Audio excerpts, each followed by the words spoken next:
Alright, boys and girls, so I kind of fucked that up. It's actually literally right beside that hole. Watch, I'll show you. I'll show you guys. I forgot that, okay, it's on the joist, but it's next to the joist, so I should have just like...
There we go.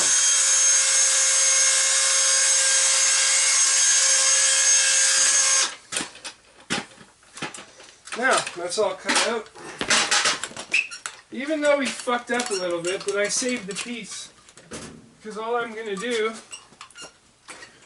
with this piece is I'm going to stick it in, because I'm going to be doing the taping. So, like a puzzle piece, literally just stuff it in there, put some tape over it, and you're good. Or you could use confill, whichever one you want to do.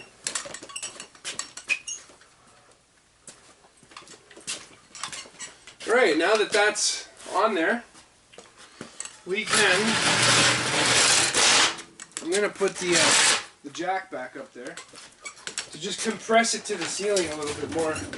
Because of the board and the fact that we have to drop the boxes down to a certain height, there are these little flanges that I didn't account for that's pushing down on the green drywall. I broke around it, but it's still kind of in the way. So here's what we're gonna do.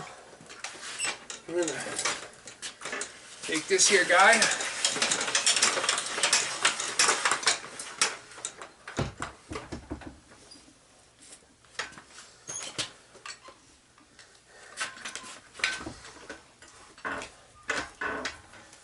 I'm just going to push up on that a little bit, and we can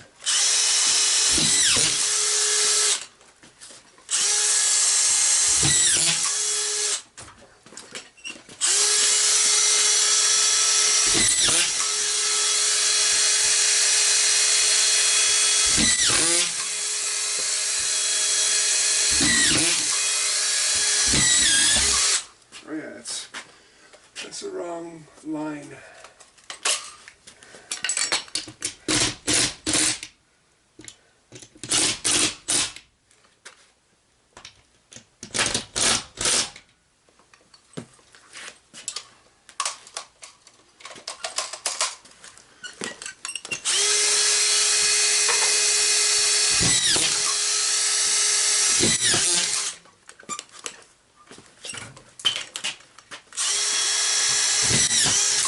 There we go. That sank better.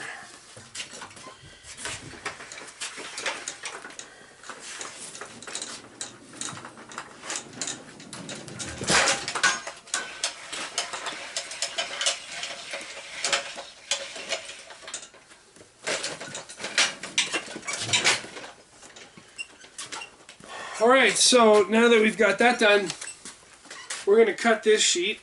I'm going to show you how I measure this out, because this is exactly what I was talking about. So certain places you can use the cutout tool, like here and here, but it's a little harder. Here, we don't want to damage the wires, so if we stuff it in the box, there's a chance of damaging the wires. I don't want to do that, so we're going to cut out around it using our hole saw.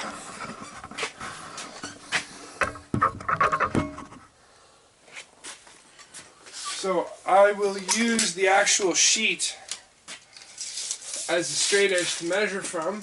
Bam. And we basically got 21 and 24 5/8. 21, 24, and 5/8. Now, what I could do to do the cutout tool is I could make a little hole in that area so that I can push the sheet up and then use the cutout tool after so the wires can come through. That's one way of doing it. Another way of doing it is cutting it out without doing that. So we're going to make a hole, and then we're going to router it out after, once it slides through. So the center of those wires is literally 22 3/4. 22 3/4, and then from the other section of drywall here, we have 42. So 22 3/4, and then 42. I'm going to write that on this piece of drywall. 2 3/4, and 42. My length of my sheet will go from here. Oh, I can go all the way over to this end.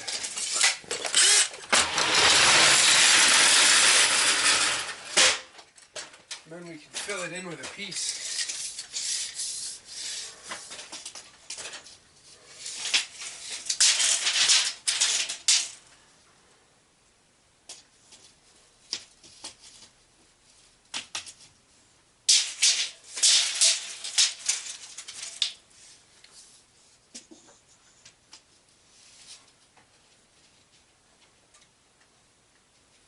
Full 8-footer will fit. Full 8. We'll grab that 8.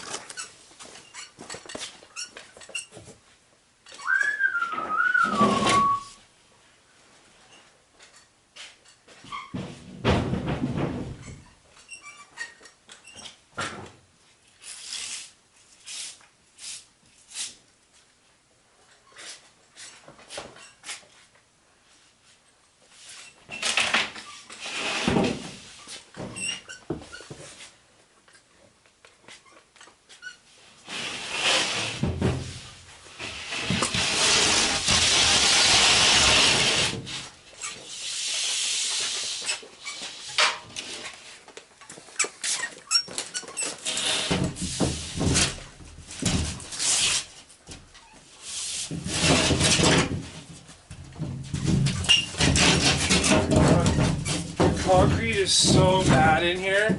It literally dips the one corner like you wouldn't believe it. You wouldn't believe how much it dips. So I'm going to show you how I measure this. This is going to be a little bit in reverse because the sheet's going like this. This is the side down. So this is going to be the edge that hits that far end. So we know that we got 42, and then we got 22 3/4. So 22 3/4, and then 42 is down here somewhere.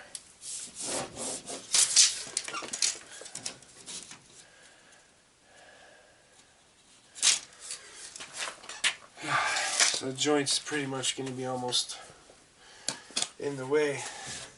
We need a little circle like that to put the wires through. We're going to use that. We're going to use this fucking hole saw. Actually, less dust.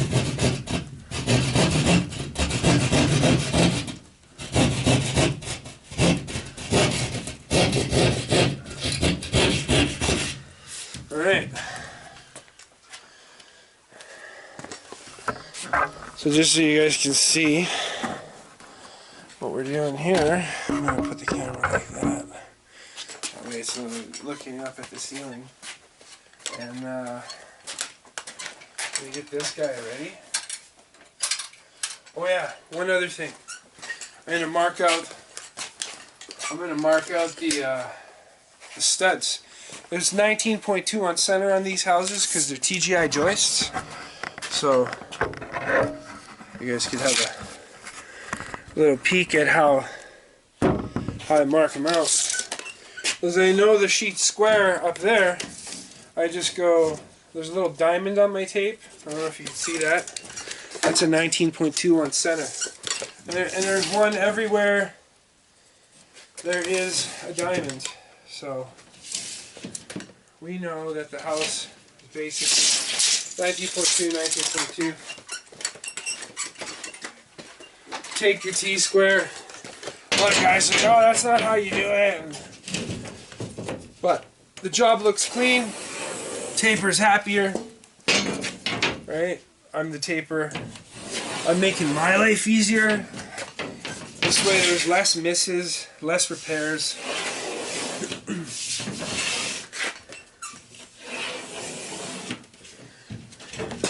And literally, you have like a little roadmap as to how you could set it up. So when working by yourself, this is why I like using this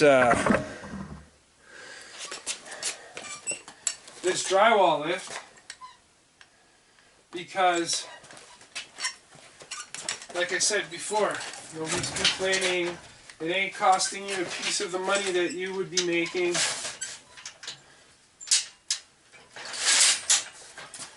It's not exactly the most ideal to work by yourself, but whatever.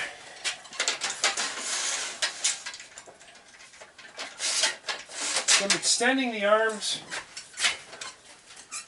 because that way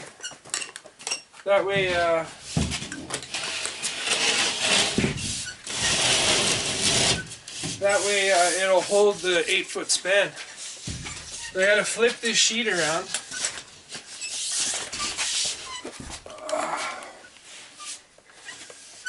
And when you don't really have a lot of room, you gotta get kind of good at maneuvering things. Alright.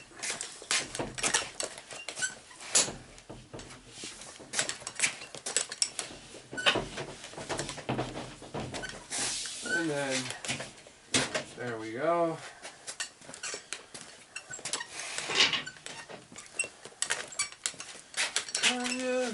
Something happened.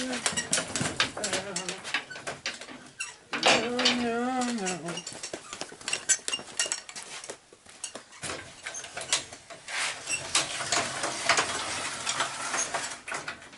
If I grab my bench,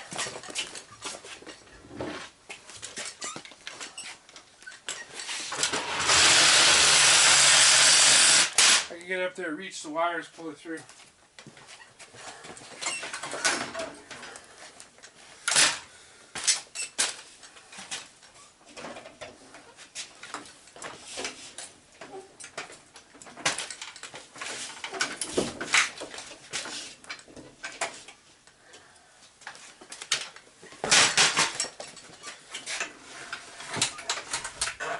See how that nicely works? Now we just go back, make sure the seam is nice.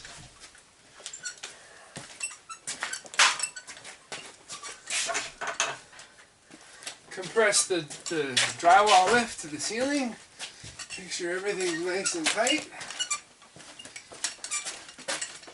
Get it over a little.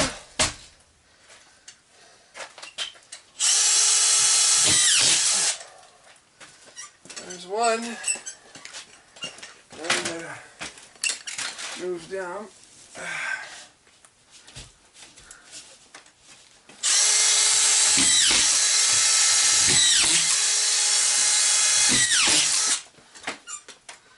That works out good. Some sticky on the touch. We'll screw that in.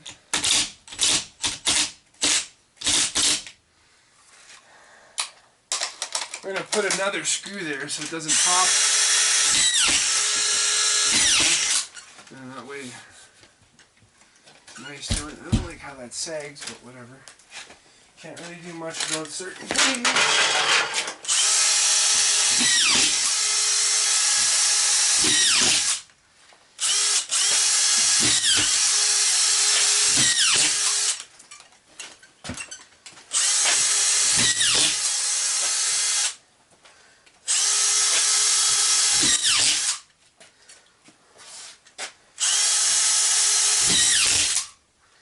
just going to leave it like that. Now I can drop the sheet, the lift.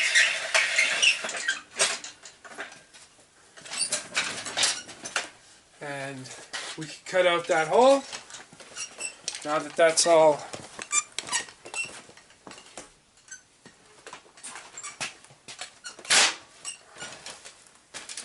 I only wanted to do it this way because I noticed that the box is a little off center, so it's a little hard to cut that out by hand. It's easier to just put it up to the ceiling, take your tool. Now remember, these are live wires. You just want to go over till you hit the steel.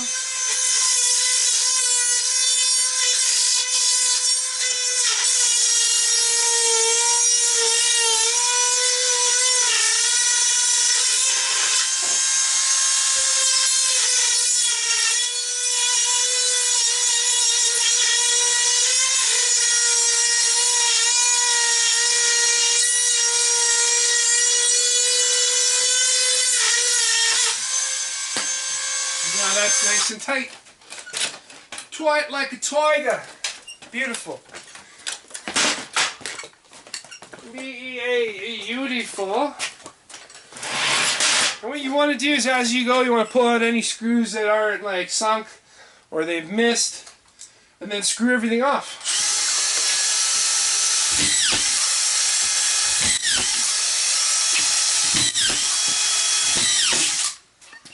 Now another tip is when you're on a joint like this, you don't want to screw it in until you have another sheet butted up against it, because if the screw blows out the side, all the drywall comes out.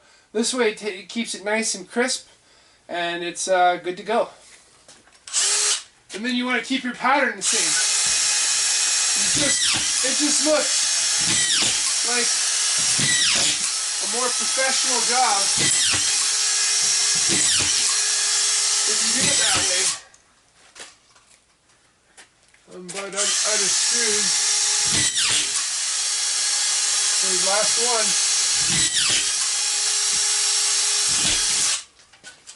one. We'll go grab some more screws.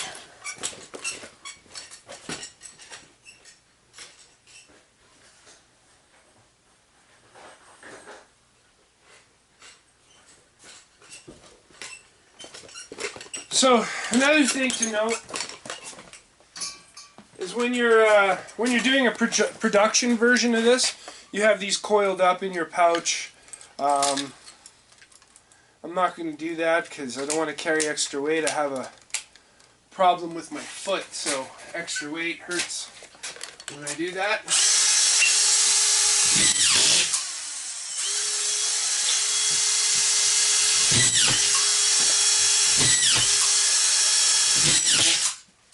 There we go. All good to go. Alright, that's that sheet. Now we can come on over, guys. Let's fucking head over here. Let's head over here. We have got now this piece to fill in.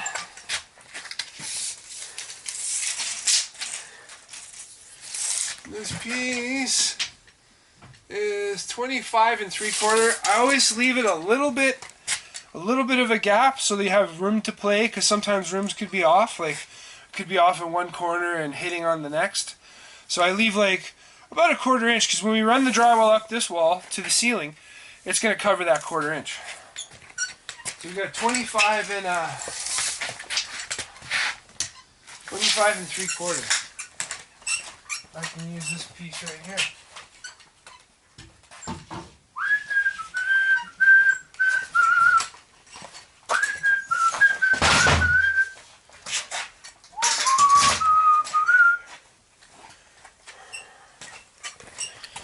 Now, so you guys can see, show you how I cut. 25 3/4. Boom. Don't need a T-square if you're running off of a nice square edge. 25 3/4. And you know how you saw me do those lines last time with the square? Well, I usually do them like this, but on 8-foot sheet. So we go 19.2. Bam. Before I put it up, right? And then this way, we've got our sheet cracked. Use your knife, score, snap, bam. A lot of people are like, oh, well, what about that rough edge? Oh yeah, I got something for that. Put it on the ground, nice and flat. And you run it on the floor, and now you got a smooth edge. So, here we are, going into the corner. We are not going to need the drywall lift for this, obviously. It's one little tiny piece. If you can't lift this, then you have issues. Shouldn't be doing this. So now I take my flat edge, factory edge. Factory edge is on this side. This way.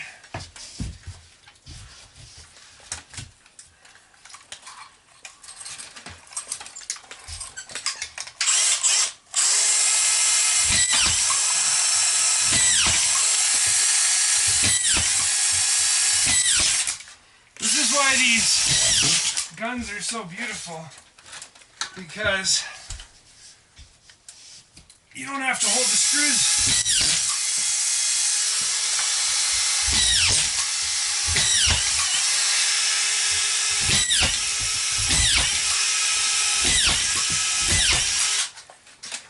So much faster too.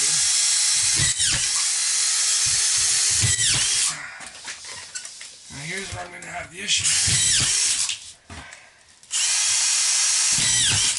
I know it wants to pop because of this fucking gray pipe. Ugh. Oh. So we're going to go.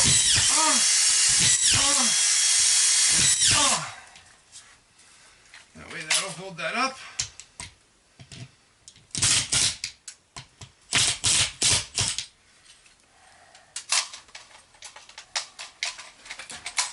It doesn't like that. I almost got to put this board on the wall as soon as I get this sheet up.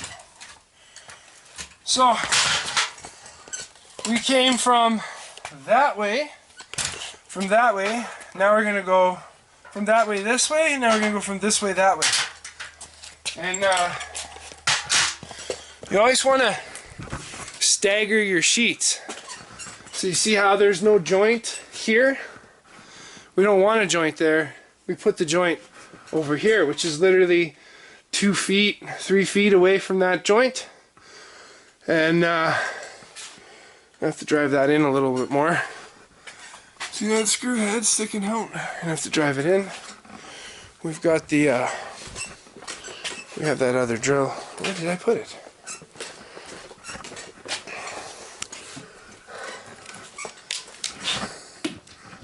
Let's drive that in.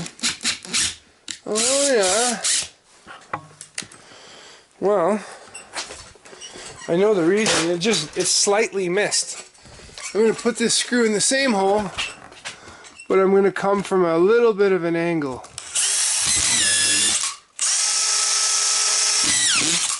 There we go. That's that. Yeah, see, I don't know if you can see that gray pipe there. This gray pipe is running the, is going to be running any kind of cords from the stereo system with the cable and the plug and that. We're going to run it up the tube, and it's going to come out this side. It's going to sit somewhere here, but because the box is cut out after, because it's just cheaper to do one drywall mounted box. So I wonder if I have that in here. No, I don't. So you cut the hole, you put the box in, and it expands over the drywall. So that's what we're going to do there. We're going to do the same thing here. That's why there's no box. It just saves you a couple bucks, right? Like one of those boxes is like $3-4, and one of the surface mounted boxes that cling to the drywall is like $3. But you would need to buy the box, then you would need to buy the faceplate if you did it this way. The other way, it's just faceplate and it screws to the drywall. So, here we go. Now we're going to measure our sheet.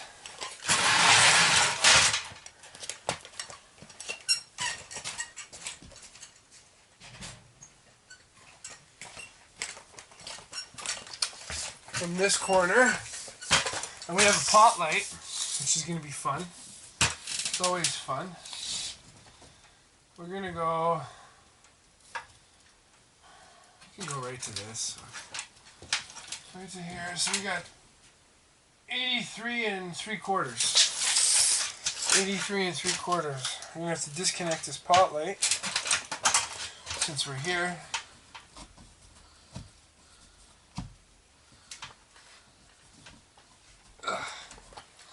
Such a pain in the ass. Once those clamps expand, and like you're staring into the pot light, which is bright as hell.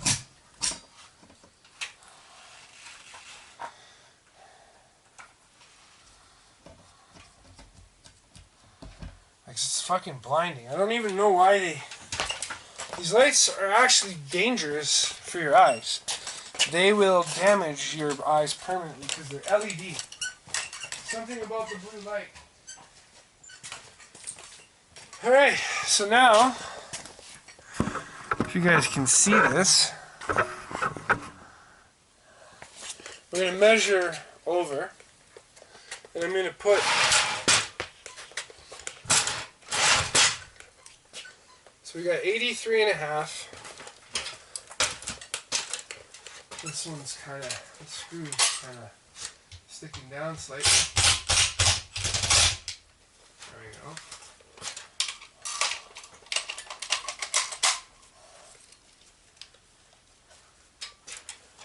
That's the other beauty of these lines, is you can measure to them, right?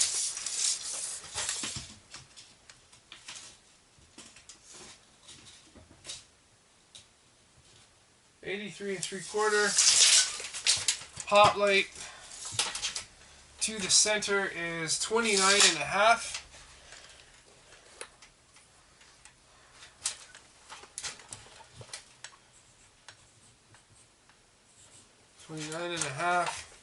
And then from the wall I measured off of to the center is 52.5. 29.5, 52. We're gonna go get that other sheet. You guys can watch me do that. Move this bench out of the way.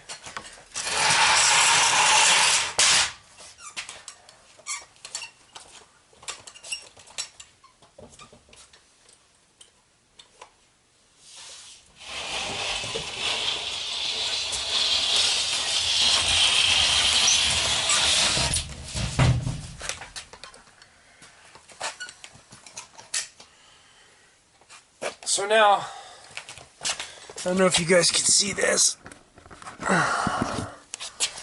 We're going to put the sheet up like this. So what you always want to do is you want to put your cut end where you're going to hide it. So I'm going to hide the cut end in the corner, and I'm going to keep the factory edge on this side. So that means I'll have to pull my tape measure from this end of the sheet here across. And while I do that, I can also mark my 19.2s. Because I'm landing on another joist from 19.2, it'll help keep everything in line. So let's just do that. We got 83 3/4. Make a mark. I just do a scoring mark.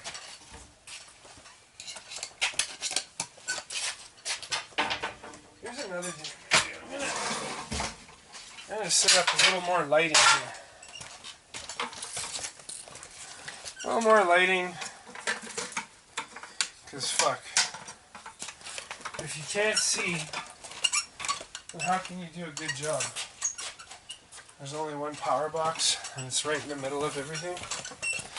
I don't want to blind everybody with this. See here. He said, "Let there be light." And there was light. There. You guys can see, wow, that's blinding on me.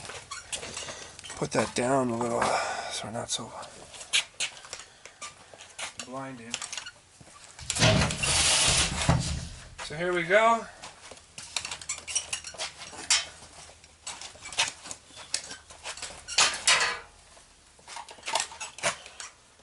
So going back to what I said, you can mark your 19.2s at the same time. 19.2, 38 and 3/8, 19.2, 57 and 5/8 is another 19.2, and then we got 83 and 3/4. I like to go halfway down the sheet. I don't know if you guys can see this. And do another mark of 83 and 3/4. So when I put my T-square against, I have a reference point to make sure that I'm cutting straight with the T-square. Right? Because like sometimes your square can be off. Like see how this one's off? So I can hold it with my foot down there. And I can just basically...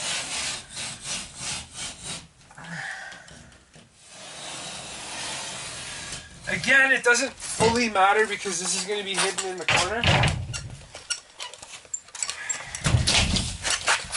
But little score, snap.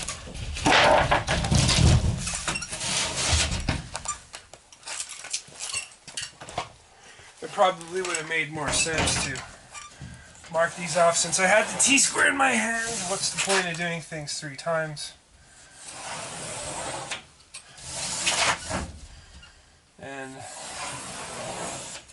here's the other thing about the T-square is since it has numbers going down and numbers coming up, now I can mark my opening, my 47, what was it, 40, 50, no, it was 50, 52 and a half. So I go 52 and a half. Now I know you're probably wondering, oh, you took his tape from that end. Well, that's because that's the end I measured the pot light from. So here we go. That's the center of the light. And then we just got to go down 22 and a half. I think that's what it was. 29 and a half. 29 and a half. And it's going to come up. So 29 and a half is here.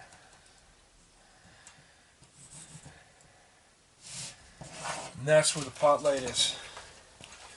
Just to double check, to make sure my mark is good, the one I took originally, I'm going to 29 and a half, and that's on this side, 29 and a half, perfect, perfect, perfect. Now I can pick up this sheet,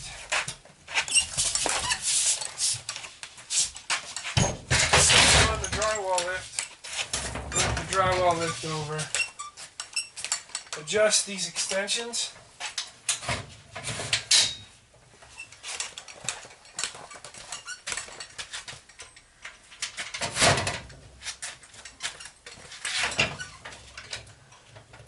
let the sheet drop onto the actual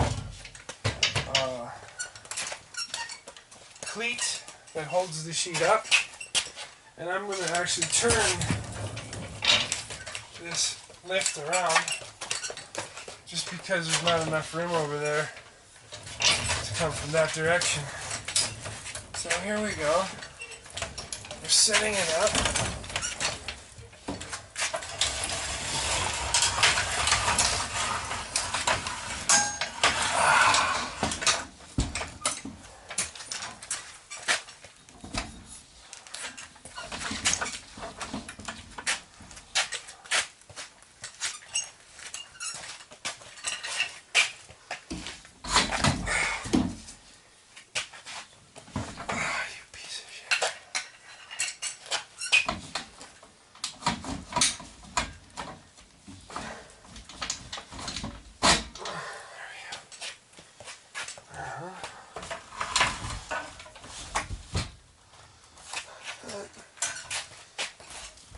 That's that, nice and tight in the corner. Tight to the ceiling. Tight on the edges.